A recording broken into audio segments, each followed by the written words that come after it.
Alright, gotta do once a week, live video. It's gonna be a short one. I always say that, it's super long. So, what's up guys, Zach with By Wicks. So, fantastic day. Looking forward to, what's to come. I have quite a few things lined up. So, just recently somebody reached out to me. I've actually cut on this property before. He reached out to me. His name's Luke. He's a great guy. So, actually love cutting with him. It was a fantastic situation. It was like 7 or so years ago. Well, anyway, so he has a bunch of land and he wants to cut a bunch of trees. So we're gonna go out there and cut a bunch of trees and walnut trees. We're gonna split it. So my favorite situation is going on the piece of property that I don't have free reins on, and I go into the property with landowner. Landowner wants to split the timber. We go in there. I typically am, cutting the trees down. He has a skid steer, tractor. He's gonna take the logs out. We're gonna put them on the sawmill, and we're gonna cut them up. He's gonna get half the wood. I'm gonna get half the wood. So that's one of my favorite things to do. Outside of that, I love cutting for people.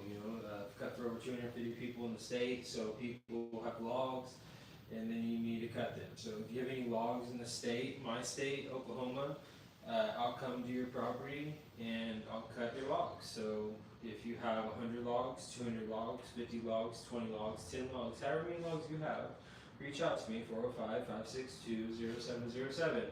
Start the conversation. We'll schedule, a perfect time that works for you, works for me.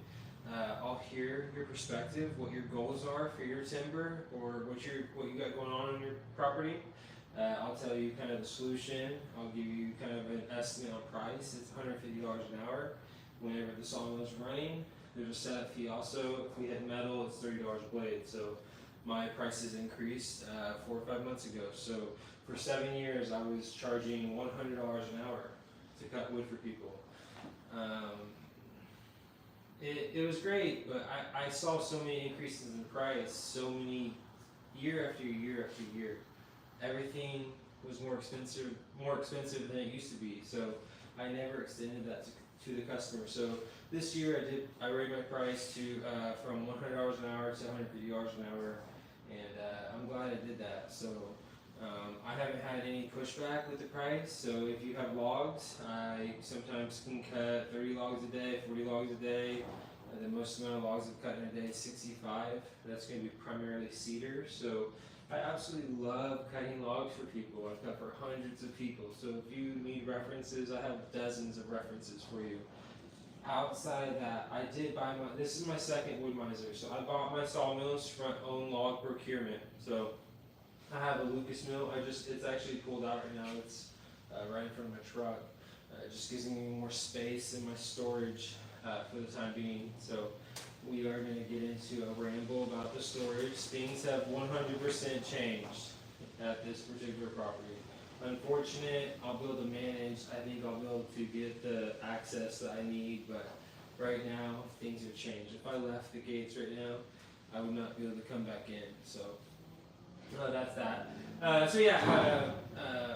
Luke reached out to me, has a bunch of land, he wants to harvest a bunch of walnuts, so that's fantastic. Looking forward to doing that. I just went out to one of my property owners' property. I've talked to him for like a month and a half. He's actually been really sick. I tried to come in contact with him for the past few weeks. I haven't been able to reach the contact, so I did go out there. So part of my time, because I manage over 12 or 13,000 acres in the state of Oklahoma. Part of my time is spent in investment dollars, or spent, going to landowners' properties, making sure they're proper, making sure they're good to go. Either cutting the trees or cleaning up the situation, preparing for the trees to be cut down. Going to landowners' property, cutting trees, making sure the situation's right. Because this is, I have a few properties that they're ongoing, so there's lots of acres, and you kind of manage the forest. So there's certain trees that need to be cut out, certain trees that don't need to be cut out. So I absolutely love doing it. It's I don't find it to be a job. I find it to I just love doing what I do. I've been working myself for 15 years, so I don't consider what I'm doing job. I consider it, like I literally love waking up and being able to do what I desire to do. If that's cut wood, if that's take my kids to school every single day, pick them up every single day, the most important thing to me, being an entrepreneur, is freedom of time. I don't have anybody but my wife telling me what to do, and that's fantastic. And if I want to go into the woods, I can go into the woods, cut trees down, slice trees up. I've been selling tons of wood lately, so if you have the desire to buy walnut, I have tons of walnut that's seasoned.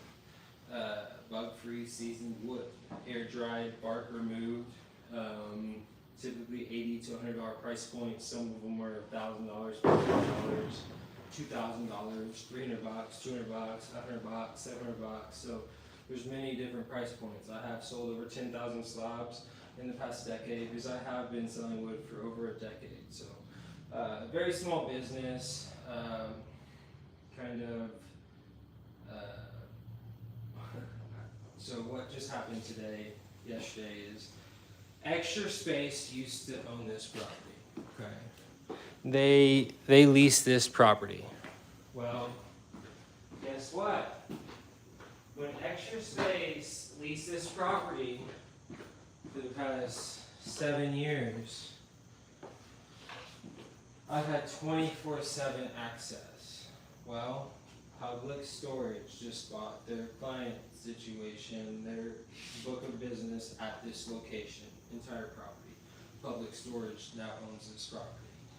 My rent currently is $376 a month. So for me to keep this storage unit, keep this sawmill here, be able to bring a customer to my location at any time I desire for them to come, now it's prevented to 10 o'clock. So I know I need to get in here before 10 o'clock. So that is kind of an issue. I did find out that there is a potential way for me to get 24/7 access. I have been working myself for over 15 years. So there's over 5,000 clients in that phone that I'm looking at right now. There are times where I need access to my goods, my assets, my tools and my tool bag. I need access to this stuff 24/7. If I can't have access to this stuff 24/7, I'm gonna move locations, 100%. I'm currently building something in my backyard. I'm gonna build something in my backyard. I have 3 different assets. So I have a 24-foot boat. It's in storage, $250 a month. Got the sawmill, $50,000-$60,000 sawmill. I bought it for $40,000. If I wanted to replace this sawmill right now, it would cost me around $60,000. So my number one goal is to protect my asset, make sure my asset has a roof over its head. I don't want it to be in the sun. I can't store it in a parking lot for $100 at a random storage unit. I can't do that. I actually want this sawmill to live in my house. So I'm building a structure in my house that will allow this sawmill to live with me. Concrete slab. And then I'm going to put my boat in this unit. This unit typically has, walnut slabs that are dry and they're standing up. So if I'm going to have a boat, which I do have a boat, I need it to be in a working unit. So I can easily put the boat in here and have the space for customers to come in here and buy slabs here. Continue to have inventory at my house because I have hundreds of slabs at my house. So that's what I'm going to do. Things have changed with storage. No longer have 24/7 access at this particular time, which is unfortunate. Whenever I left the gate, if I wanted to, I could throw something over the sensor. The gate would never close, and I could continue to get in and out. Because there's so many times I come in here.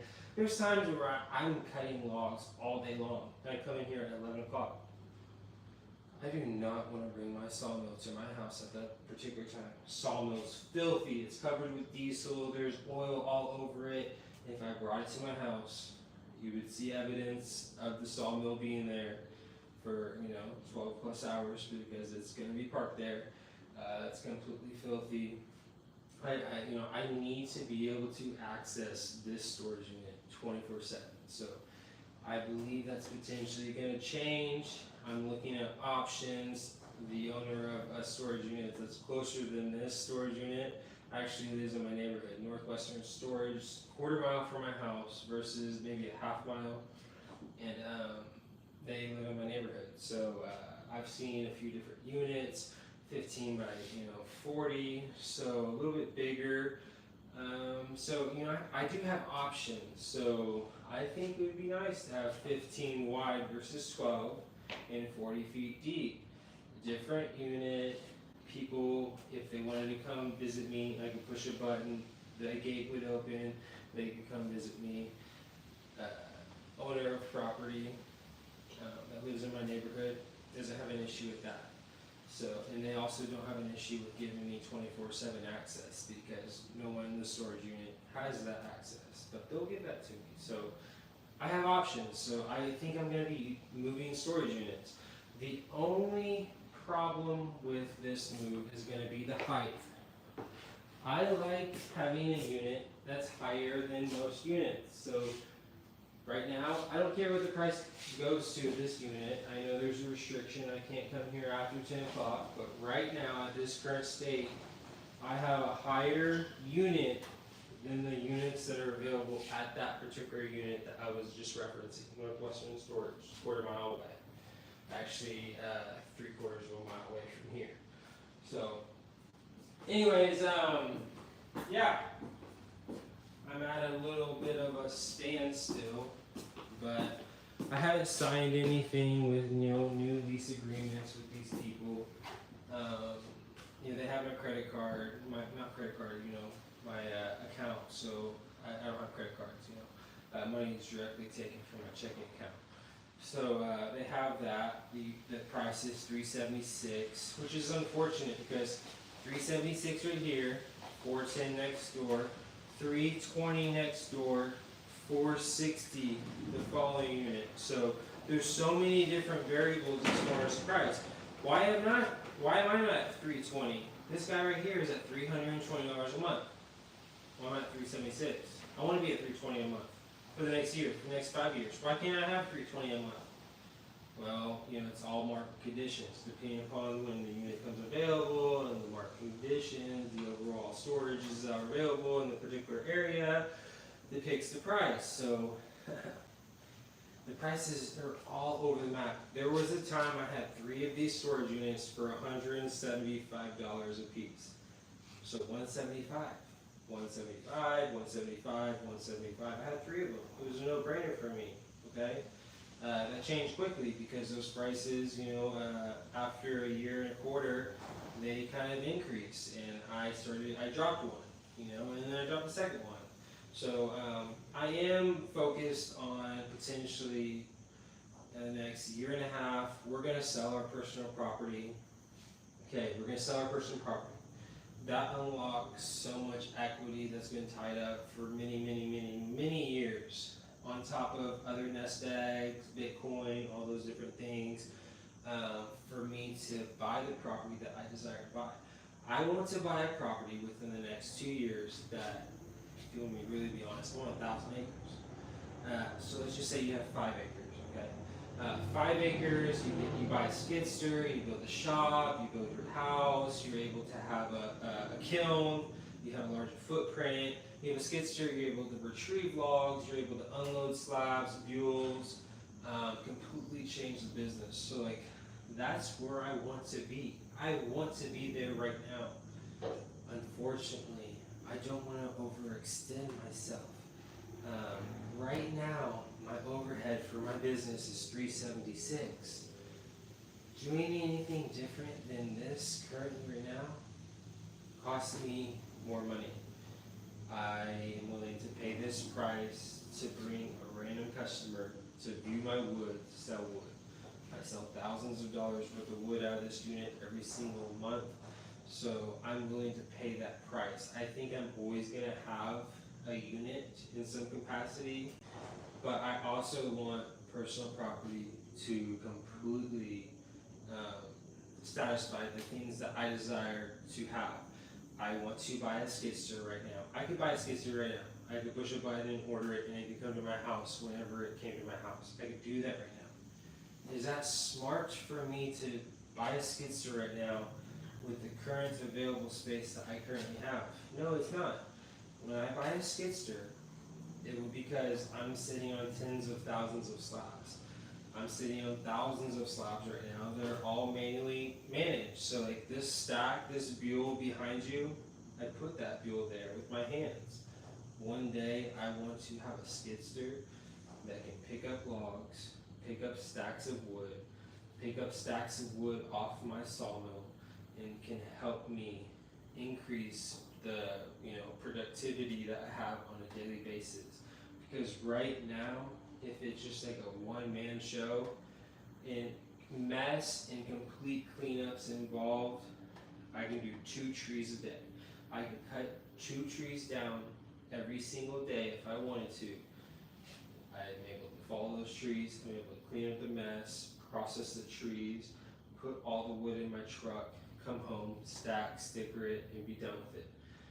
Being able to go out the next day, it's happened many times, but it's not necessarily smart because you're exhausted. Whenever I go out and venture and go process walnut trees, it's an exhausting process.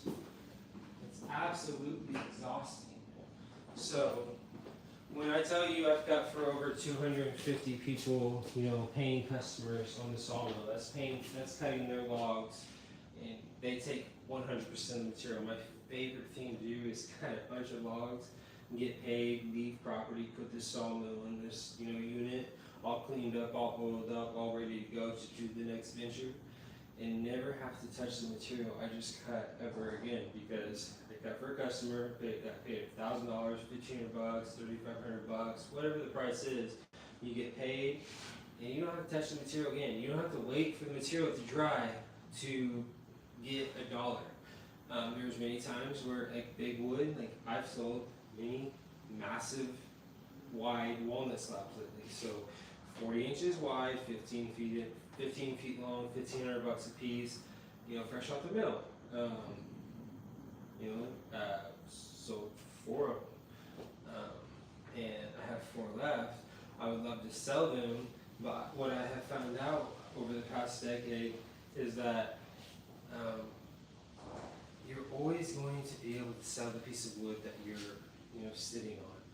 I have never sat on a piece of wood longer than 5 years. They're always going to sell eventually. So if you're patient enough and you desire to have a wood miser or a sawmill, if you can slowly sit on your wood, if you want to put a kiln in this mix to speed up your drying process, that's absolutely fantastic. I am going to do that.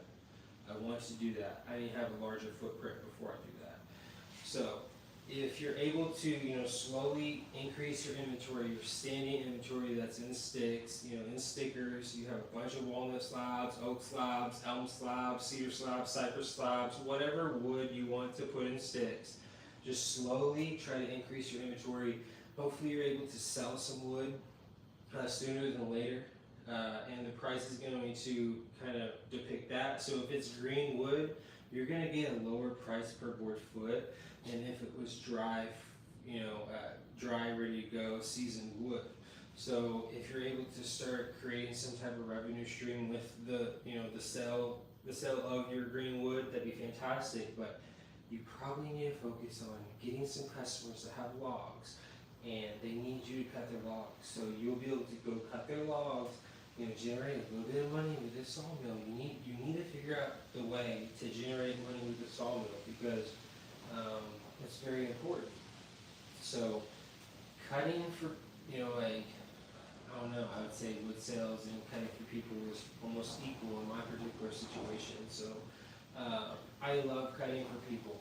I will say I didn't buy the sawmills that I have to cut wood for people.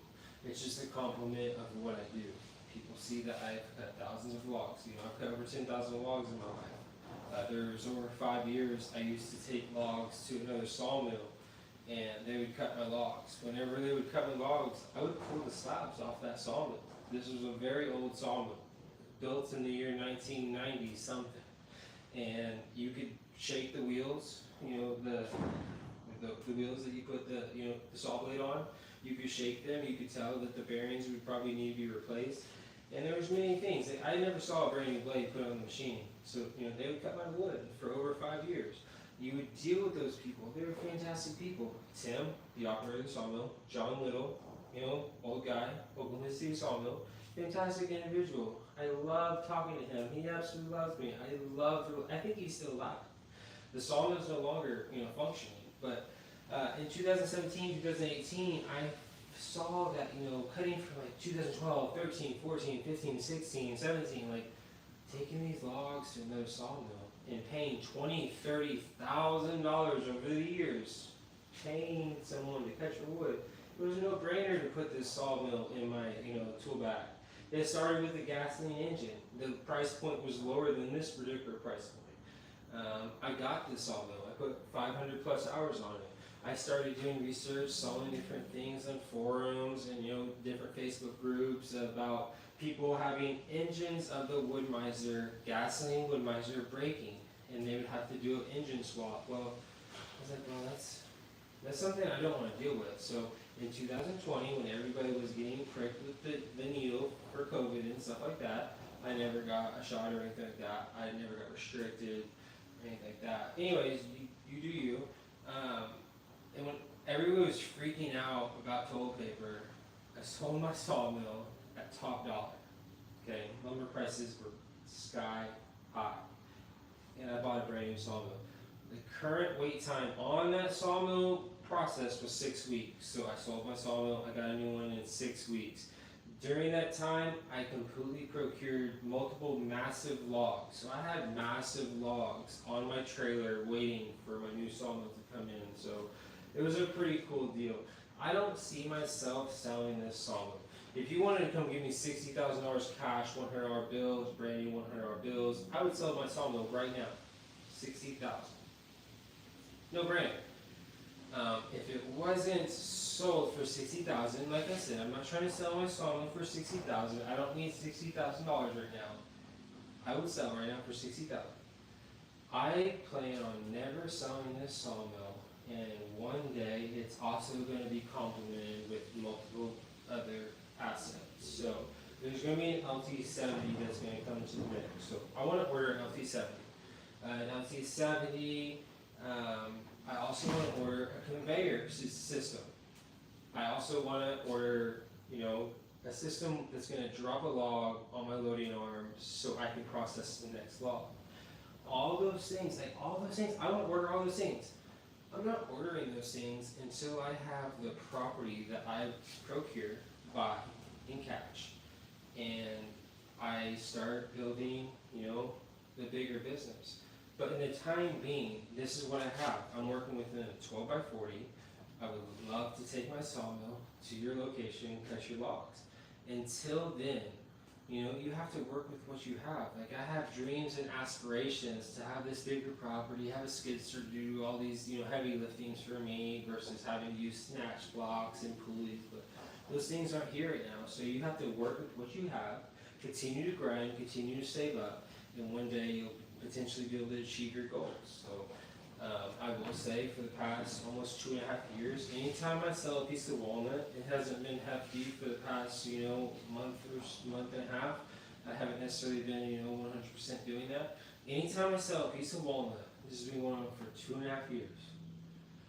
Anytime I sell a piece of walnut, I convert the dollar into Bitcoin. So I like to convert the dollar in sales, just wood sales, not sawmill. So if I make $1,500, $3,000, $2,000, $1,000, $800 with the sawmill, that's paying the mortgage, okay? Anytime I sell a piece of walnut, I convert it into Bitcoin. And that's what I do. I think it's important because I have seen so many years for the past, I have been in the markets. I used to trade the markets 17 years ago. I lost $13,000 overnight, okay? I stopped trading the markets for a few years. Whenever I saw a count go from like $23,000 to like $7,000 in a few days, this was like graduating school, so like 2008.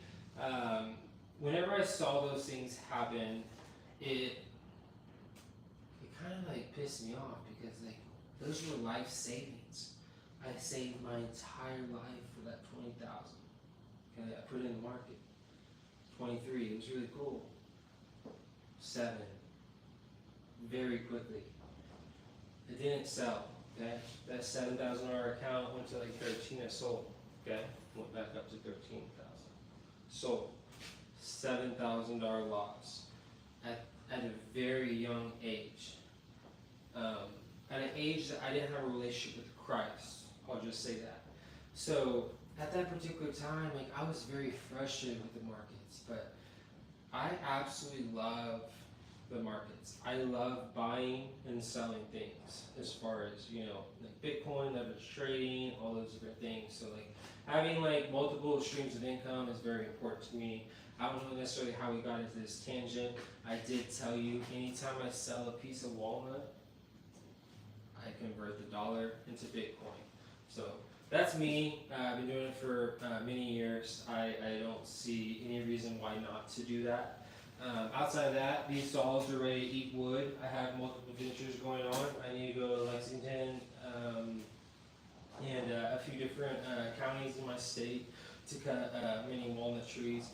I also need to go to a few different properties that I manage to cut many walnut trees. Those trees are going to be cut. It's going to involve a campfire. There's going to be ribeye that's going to be in my coolers. There's going to be refreshments, drinks, waters. Look at the lights just turned off. We're blocked out. I'm going to trip, knock the camera over. I gotta be very gentle. Look. So that's what happened, guys. I'm in a 12 by 40. The lights go off every 15 minutes. One day I'll be in a shop. Those lights won't go off.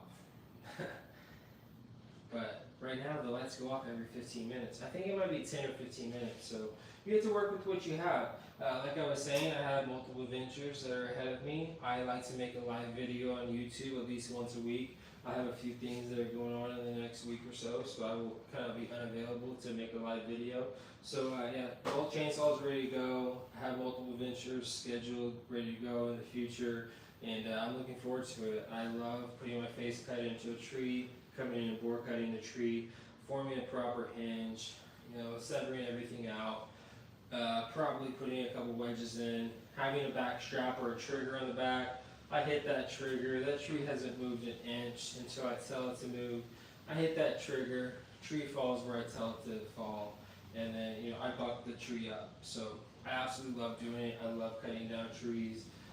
So if you have any trees in the state and you want to cut them in the house, reach out to me, 405-562-0707. My name is By Wicks. I own Wood By Wicks. I've been working myself for over 15 years. I can't remember the last time I've told somebody, hey, I'm going to come to your property, and I've canceled. I don't cancel jobs. Whenever I say, hey, I'm going to do this, I'm going to do it. I will say I have one current outstanding thing. We're going to spend 3 minutes talking about it. Well, customer, somebody I've known for 3 or 4 years, reached out to me. He has one log. It's an oak log. His name is Mitch. Great guy. I would love to cut the log. I want to cut the log. It's just one log.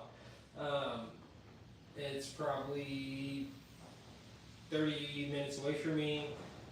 I would love to cut it. I told him 3 or so weeks ago, yeah, I would love to cut the log. And he reached out to me, man, hey, would you want to use this log? I don't really have the ability to cut it up, and do you want to use, cut this log? Man, I would love to cut the log. I'm not available to cut it right now. I would love to cut it, but it's going to have to be on my time. So that individual is going to want that log to be cut eventually, and I'll go out there and cut it. I'm going to cut it into some timbers. The timbers are going to be formed into, stacks where I put walnut on top of them. It's an oak log, so I turn oak logs into timbers, 4x6 timbers, and these timbers are constructed into kind of pallets, and I put, walnut slabs on them. So I do want to cut the log. I haven't cut it yet. I did make the commitment, so that's the only outstanding commitment that I haven't, followed through with currently right now. But I would pay $100 right now to take that off of my schedule. Right now, I would pay $100, to take that off my schedule right now. Right. I wish I would never have had the conversation. I wish I would never have told him, hey, I want to come cut that log. Okay? Because right now, I have 70 different walnut trees. Right now, 70 plus different walnut trees. Dying, degraded, standing walnut trees. I could go out tomorrow and cut. I would say 45 of those trees are new trees that have came onto my schedule within the past month and a half. We've had lots of rain, lots of damage on the properties that I manage, and so I have so much walnut that I have to go cut out. And I have this one little commitment that I have to go deal with. I pay $100 for it to be off my schedule. From this point forward, I'm not going to commit to a whitewood log ever again in my life. The only commitments that I make are going to be with a few different individuals. So these individuals cut trees in my state. I cut with them 2 or 3 times a year. I love cutting with them. It's on the halves. They have the property. They cut trees down.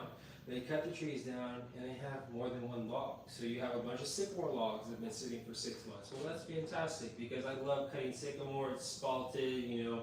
He turns the logs over every few months, and they're spalted. They're ripe. They're ready to be cut up.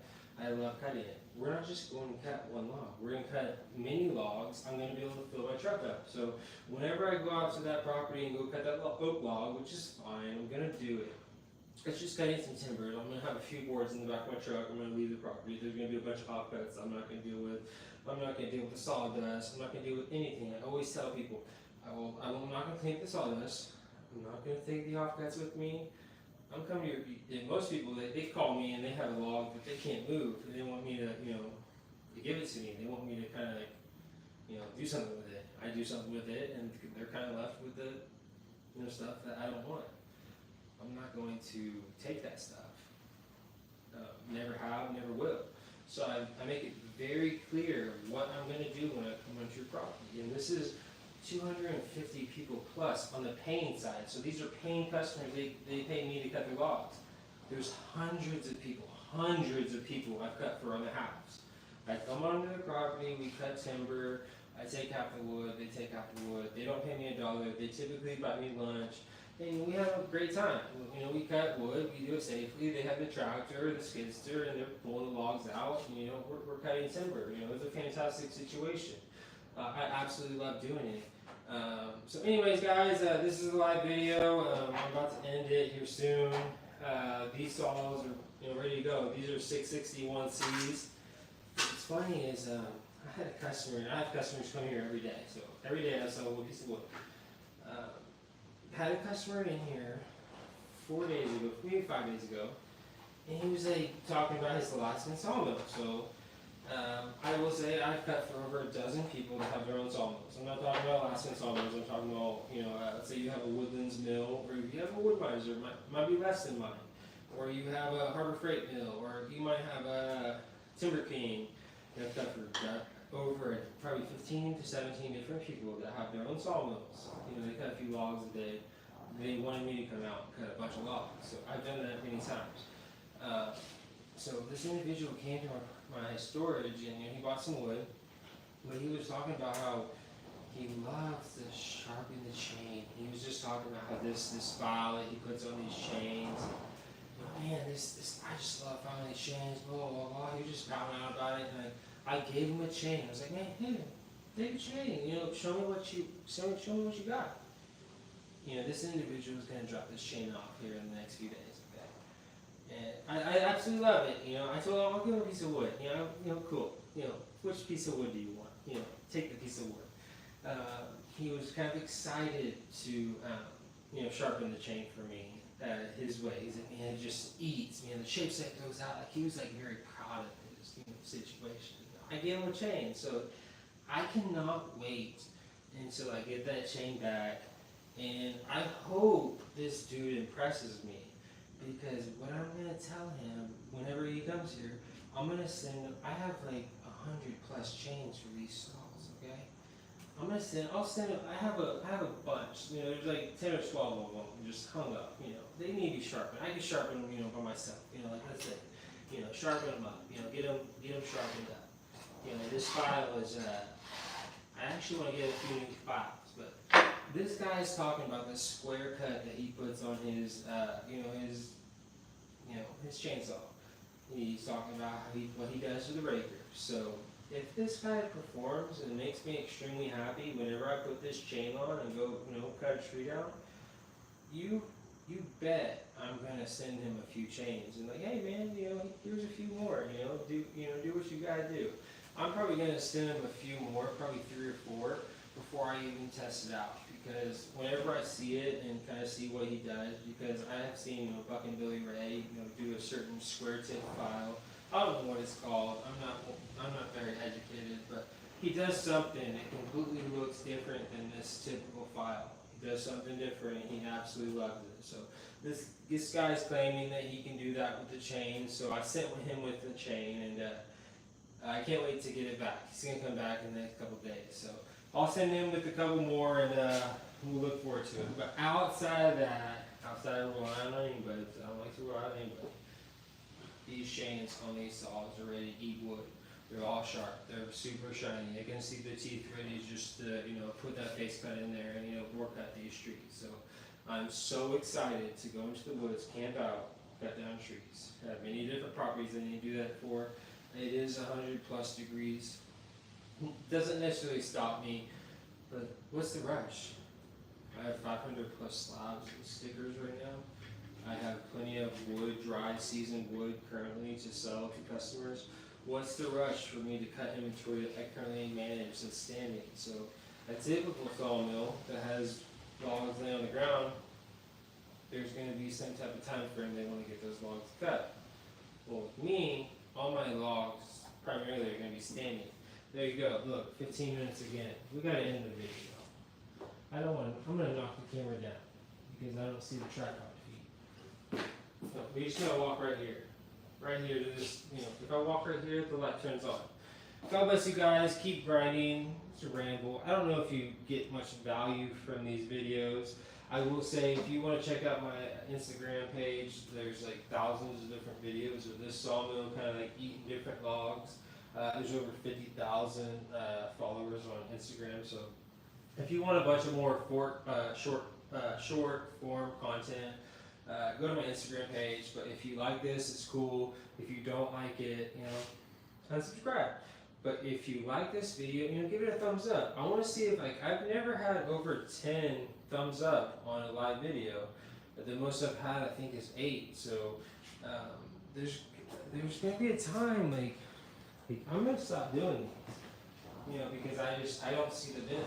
I'm like, man, I need to throw another live video out there because I told myself I'm gonna go live at least once a week, and kind of that time frame's up right now. So I need to go live tonight. So if you like this video, if you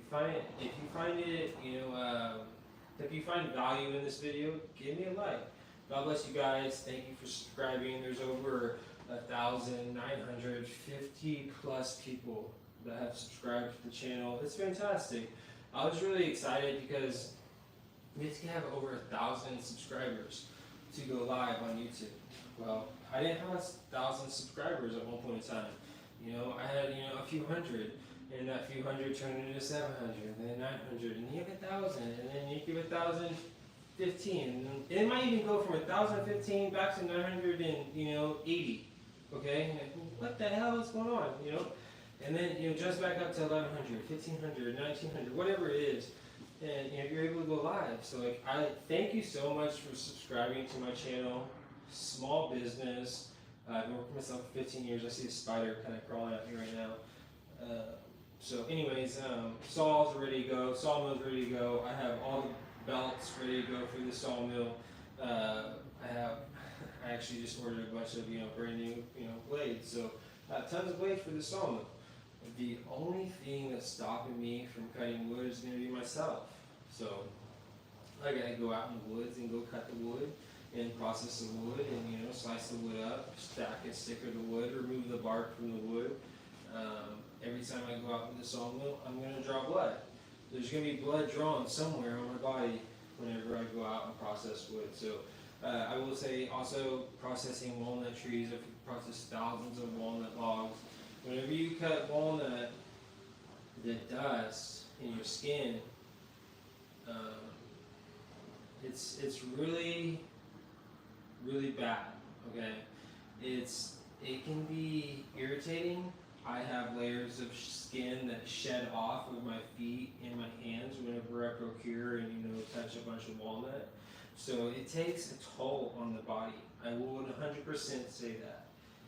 Cutting the amount of walnut that I've cut, there's times that my hands are completely black. I have just stained skin from all the tannins that are in this walnut that I cut. It stains the shit out of everything. And it's very hard to get off. You can use lemon juice, but the cracks of just the natural cracks of my hands, and whenever I get all the sawdust, and you're just handling 100 different slabs, it really takes a toll on his body. I like to wear an RZ mask whenever I cut the wood. I do prefer to have, whenever I set up on a log stack, I like to set up where the wind is going to be going away from me. There's some times where you don't have the choice. The entire stack's right here, and you need to set it up like this. Everything's going to come in your face. Well, that's a bad day. The worst day is when you get a piece of sawdust in your eye before you cut a piece of wood. And then also whenever you start eating metal. So whenever I eat metal with this saw, and I have to change the blade, that's terrible. You don't want to eat metal. I hate eating metal. What are we at? 41 minutes, guys. So yeah, I turn this handle. I have hundreds of handles and storage totes, drawers and stuff. And then I probably have 4 or 5 different handles. They're attached to a file. I like to file my saws and get them nice and ready to go. They're already ready to go, so I'm just kind of giving this a little bit of extra love. I did. I kind of attacked my rakers recently.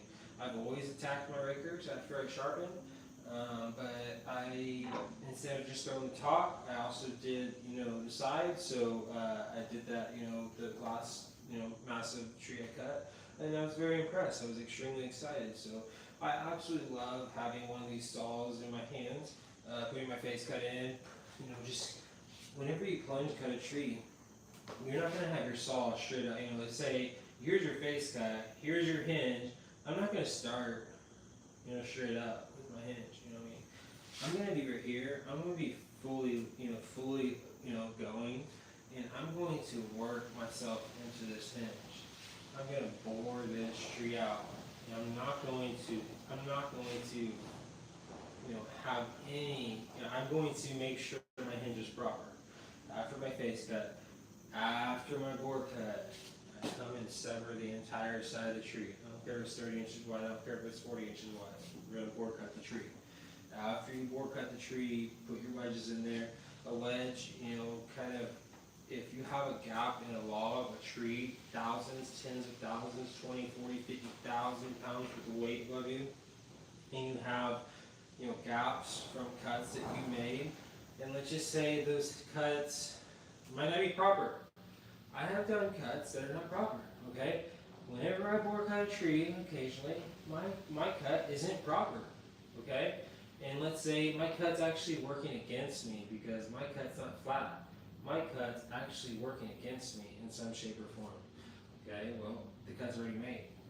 And you're probably gonna have to wedge this tree over, which is not a problem, but if you don't put wedges in gaps, sometimes whenever a tree gets the ability to move a millimeter or 2 millimeters, a tree can go the opposite way that you want it to go. I can turn trees that are facing you, okay? Let's say the tree, entire canopy is facing you. I can put that tree, that way, hundreds of times. It takes a method. And whenever, in that particular scenario, if your cuts aren't proper, those things can work against you, and you're going to have to do different things to achieve your goals. The goals always need to be achieved, so you're going to make it happen. Either however it happens, you're going to make it happen. If you perform a bad cut and you're not square, you're not level, you're not proper whenever you bore this tree out, and you severed it completely, and you're like, man, damn, I wish I was like an inch lower, and I wish my cut was a little flatter. It's not. That's what happened. That's already in place. There's no one around you. You're out there by yourself. You know, I always like to fill all cuts with wedges because I don't want the tree to go the opposite way of I'm telling it to go, and you can prevent that from, you know, being strategic, knowing what you're doing, and you know, you need to use wedges. You know, whenever I cut that trigger, that back strap, if that tree is not falling over whenever I want it to fall over, you know you're gonna have to wedge it over. You're gonna actually have to stack a couple wedges potentially. You're gonna have to stack your wedges. You're gonna, whack the wedges, multiple times, and then, in a minute, maybe a couple minutes later, you're gonna get the tree to fall over. Ideally, that particular scenario might not have happened if all your cuts were proper and you wouldn't have had to deal with that. So it just all depends on, where the weight is sitting, whenever you look at the tree. If you're just talking about squareness, and if you're just talking about where all the weight is positioned, there's going to be, compression wood in certain areas. If you start eating compression wood and you get pinched and your saw is pinched, well, give it a saw to get yourself out of that scenario. It's happened to me, 5 or 6 years ago. So I like to prevent problems, cut trees down properly, cut trees down. It's very important.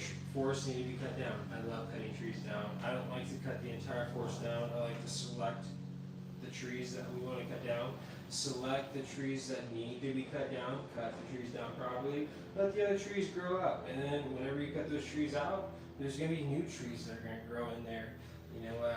I also will say, whenever I come onto properties, there's many times, you'll see some turtles, okay? Well, if I see a turtle in a particular area that, we're going to be harvesting, for the next 48 hours, I'm going to relocate that turtle, from that particular vicinity. Sometimes we'll even just keep it, captive, okay? We'll just kind of chill with it. And then after we're done, we're going to let the turtle go. We know we're not going to follow a branch on the turtle and so on and so forth. I will tell you this. This might sound crazy. Man, this guy's a tree hugger. I've cut thousands of trees. I have cut logs. And after I make that cut, after I can't hook the log out, there's been 2 different times. After I make the cut, there's a turtle right below my cut. Well, I have killed many turtles. I'd be pretty upset if I cut a turtle in half with a chainsaw. So, in those particular situations, I like to relocate the turtles, keep them captive until we're done with the area. Cut the trees out, put the turtles back in the area. They'll have new, little areas that are, brush piles that they'll build a den in, and they'll be super stoked. But we won't have to worry about, running them over, because whenever I do come onto properties, and the properties I currently have access to, there are many trails to the different ventures that we're doing in the woods. Whenever you come onto these properties, you're not going to be able to tell that any of the trees have been cut out. Okay, you're not going to be able to drive onto any of the properties I have access to right now. You couldn't drive on the property until the tree has been cut out. Okay, you might notice gaps in a particular foliage, but you're not going to tell like, oh man, they left a significant mess behind. Zach left a significant mess behind on this particular property, and like that looks kind of terrible. They took a bunch of trees out. You won't drive on any of the properties that I managed and be able to tell that the trees have been plucked out of that particular situation. Because whenever I come onto people's properties, I actually made the properties look better than whenever I came onto the property. Okay, there's many times where I'm actually even sometimes kind of pruning some trees that are 12, 14, 16 inches wide. And I have videos on YouTube. I prune these particular trees because they have certain dead branches that need to be cut off. They haven't fallen off of the tree. You can see that this is a dead branch. This dead branch is going to lead to decay in the main stem. Well, I don't necessarily like that because it's just a particular tree. So, you kind of help certain trees around it. There's many vines on trees. Every property they come to, there's going to be vines that are going to be overtaking these trees. So, well, what do I like to do? I'm going to cut those vines out. I will, pull some of them out. Some of them I won't even pull out because whenever you cut a vine and let's say it's completely cut, it's going to lose a lot of its weight. It's going to be very, it's going to like die, okay? And it will fall from the tree eventually, okay? But if it's not cut out and managed, if the forests aren't managed, the forest is not managed, vines will overtake a property and kind of do can be a downfall to some trees. I've seen vines be the downfall to some trees. Ice storms will be the downfall. Trees that have wind damage, trees that have tops that are blown out of them from certain storms. Those tops maybe they weren't proper cuts. There are breaks, and the insects and the rot and the decay kind of moves through the stem and the canopy, and eventually it leads to the demise of the stem. The tree kind of dies. So the best tree to cut is a tree that kind of end of life cycle. The main stem is going to be completely brown. Not going to have any yellow or degrade in it, but the entire canopy is going to be all degraded. The entire canopy, anytime you cut a canopy log, it's going to be up. That's the perfect tree to cut. If you want to cut that tree would have been your dead standing tree eventually. I've hundreds of dead standing walnut trees that are past due. You can't salvage them. They're done for. Now, if you would have got to them, 10, maybe 12 or 15 years ago, they would have been perfect trees to cut out. You would have potentially seen those signs, but that no one was managing the particular forest, So I absolutely love managing forests. Always keeping the chainsaws nice and sharp. Storage units completely changed. I can't get in here past 10 o'clock. So if I'm not into this unit before 10 o'clock, I'm not gonna have access. So that completely changes things. I'll be going somewhere else. Okay, I have options. So. Anyways, guys, God bless you. Keep grinding. If you love something, follow your dreams. I will say, what started with my particular business is that I've been working myself for 15 years, and I used to do heating and air for 5 years, and I was just always working. Being in the attic, you're in the attic for 8+ hours a day. Being in the attic in summer in Oklahoma was extremely hot. Throwing ductwork up, just doing new construction houses, even doing kind of new revamps. You got old existing houses and then new systems. And you're in all this nasty installation and just a miserable experience. And I landed a retaining wall over 15 years ago. It was a $10,000 plus retaining wall. The VP of Sandbridge Energy reached out to me. I've worked for quite a few people. So there's actually a few different NBA players. I've actually been there anytime there's a problem on the property, they actually used to use me. Jeremy Grant, a few different individuals. It was pretty cool knowing that someone had a need, they reach out to you and you meet their need. And that's kind of where my business started. It's you got this big old retaining wall back in the day. You stopped, doing heating and air, and you kind of started working for yourself. You do this landscape job, you do this siding job, you do this brick job, you do this mortar job, and you're doing these tile jobs, and then you're throwing down walls, and you're adding new situations, new electrical, new plumbing, lots of granite, tile, shower pans, just anything inside of a house. You do those things. You see someone having a problem. Well, I love solving problems, so you solve the problem, you do the job, you kind of, make it look better than, you came. They had a problem, they might have termite damage, you need to replace all the studs and stuff, you need to put, new baseboards in. Well, guess what? You can't find a space for it. Well, guess what? I'm going to have a custom knife made for this baseboard. There's a portion of this baseboard that's not damaged. I have this portion. You don't have the baseboard in stock. The knife needs to be made. Well, guess what? I'll have the knife made. All that exact baseboard created. I'll put a brand new piece of wood in. I'm going to make it look like it was brand new. And you're going to pay me X amount of dollars. And then you're going to continue to call me for years to come. And that's kind of what happens. I still currently, I don't even do remodeling of houses anymore. I still currently have customers reach out to me on a monthly basis, and they want me to do X, Y, and Z for them. Well, guess what? I don't do that right now. Now, I will say, here in the next year or so, maybe a year and a half, I am going to relaunch my service-based industry, and that's going to be strictly focusing on, you know, punch list items. I can come into this house, you need this fix, you need that fix, you need your air filter fix, you need this fix, you need this replaced, you need that. Strictly punch list items, you know, not coming on to jobs, you know, $20,000, $30,000, $40,000 jobs, and you're on these jobs for, you know, maybe a month, six weeks, you know, 8 weeks. And then during those 8 weeks, customer actually wants to add on this, they want to add on this, and you know, you kind of, you know, readjust, you know, the invoice, and they're cool with it. And you're on this job not for 6 weeks, you're on this job for 10 weeks because they added this, and that. And you know, so I absolutely love doing that, and maybe one day I'll do large scale jobs again, but I want to relaunch service-based industry that can provide for the customers that currently reach out to me. And these customers need just simple things done. So I do desire to, you know, kind of relaunch the home service business eventually. I'm not necessarily ready for it because my focus right now is procuring walnut.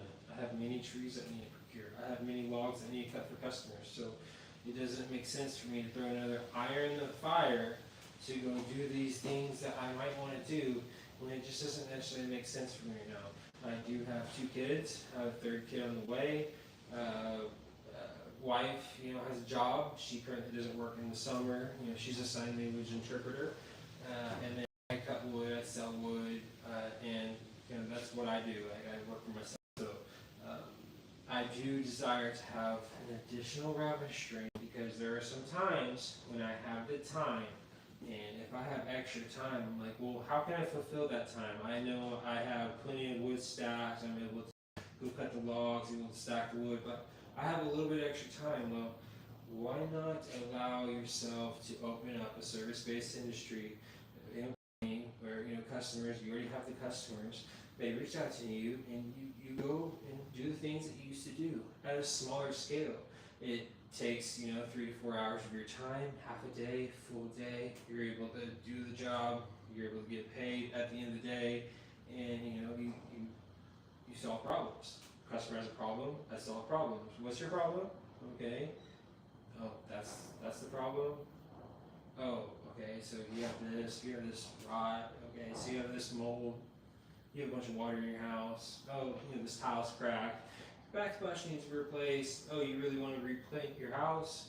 So I need to get the gray coat ready to go. You need this texture done. You know, so on and so forth. So like all these little punch list items, like I'm gonna get back into the industry. Right now, it doesn't make sense for me because I can't dedicate the time to focus on something that's completely outside of this. And I'm currently focused on the wood business, and that's going to be cutting logs for people. And I have so many trees and so many logs that I need to procure. So God bless you guys. Thank you so much for subscribing. 1,900 plus subscribers. If you like this video, give me a thumbs up. I've never had 10 thumbs up in a live video before, so that's kind of my goal. If I can't reach the 10 thumbs up on this video, instead of the live being in a week, it's going to be in 2 weeks. You know, that's just a matter of fact. You know, I get 3, sometimes 4, sometimes 5, maybe 6 or 7 or 8. You know, thumbs up. Like, that's cool. I appreciate that. And thank you so much for subscribing, but I need to get at least 10 thumbs up for me to make another live video on a weekly basis. God bless you guys. I don't know if this adds value to your life. If it does, you know, give me a thumbs up. If not, unsubscribe. If you want more short form content, it's going to be on Instagram. God bless you guys. Keep grinding. And, you know, Jesus Christ is